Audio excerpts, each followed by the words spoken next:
so much, Governor. We in Jefferson Parish are very blessed that we did not have any fatalities with this storm. And as the governor said, we want to maintain that. We want people to be safe post-storm. There's a lot of hazards out in the community, many kinds of ways to hurt yourself. We want to get through this storm with minimal injuries and no deaths. So many things happen. We spent this morning, I spoke to all the mayors. All of our team spent this morning really assessing when the sun came up. As the governor said, we've had breaches in Grand Isle. That's a very vulnerable area for us. We're going to go and assess that damage. Last night in Lafitte, there was a casino boat that hit the swing bridge. Those repairs have been made, so I want to thank all the agencies that helped us with that, and that bridge is now operational. In the greater area for Jefferson Parish, probably, I visited them this morning, the biggest incident was structural collapse of an apartment complex. Both walls that were facing each other collapsed during the storm. We're very fortunate that a small child, a beautiful child, was right by the window, and the parents were able to grab this beautiful baby beforehand. We sent teams out to that building, so there was about 25 people that stayed at King's Grant last night and sheltered there. We are going through the building today and emptying the building of the remaining residents because we don't believe the buildings are stable, and we're currently spending time right now getting them in hotel rooms temporarily until we can find they can be resettled. So that was probably the biggest structural damage in the metropolitan area. And we've also dealt with some house fires. Our first responder agencies was at the EOC all night dealing with a lot of things. In Jefferson Parish, we currently have about 172,000 customers without power. That represents over 80% of the customers. I'm getting lots of calls and lots of texts about how they don't have a bucket truck on their neighborhood yet. So let's let Entergy do their job.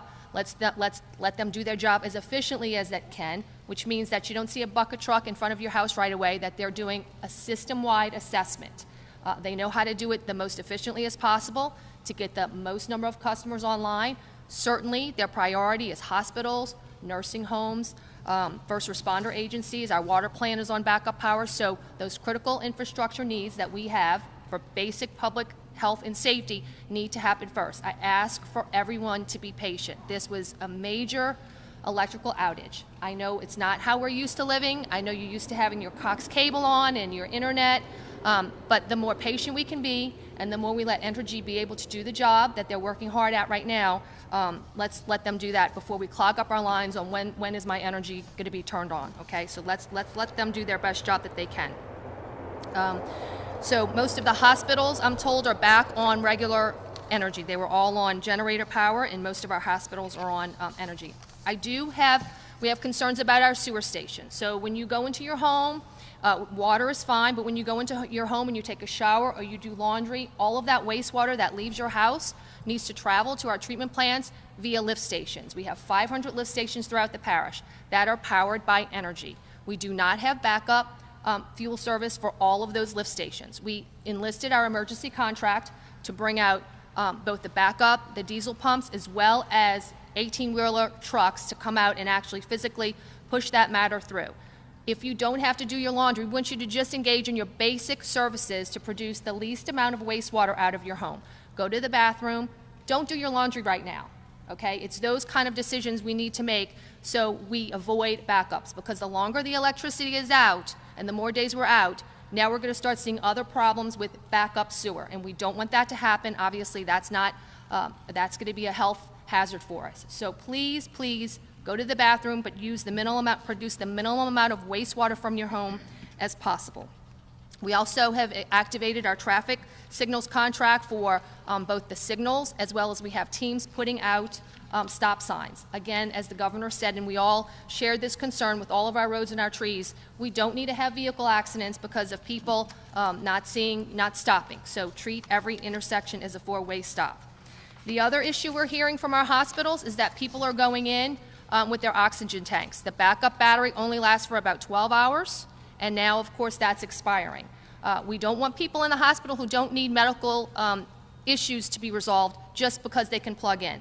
So we are opening Johnny Jacobs Playground in Marrero, Cleary Playground in Metairie, and fire stations, Section 13 on Airline, that's not far from the Sam's Club, Station 15 on the I-10 Service Road, and Station 20 on Hudson Street as the 3 fire stations on the East Bank. We have Station 79 at 9 Mile Point on the West Bank Expressway, Station 85 in Marrero Estelle on Barataria Boulevard, and Station 51 in Tarrytown on Heritage, if you need to plug in and you need your oxygen tank and you need electricity for that, please visit one of those stations as well as those 2 playgrounds. As well as we have people, if you're going to put out debris in front of your yard, remember this is not going to be your regular garbage truck picking up that debris. This is a special contract for storm debris collection. They will not go onto your property. You need to put it on the right-of-way, but don't be surprised if your regular garbage is picked up but the debris is left. We have a special storm debris contractor. Obviously, we want to do one sweep and get it through. That's as efficient as possible, so you can be careful, because now at the hospitals we don't need people who are climbing on ladders trying to trim trees and hurting eyes and hurting limbs. Be very careful, but the small limbs that you can pick up and start gathering on your right-of-way, you can go ahead and do that as well. And I encourage everyone to please stay updated on jeffparish.net, as well as Facebook, Instagram, and Twitter.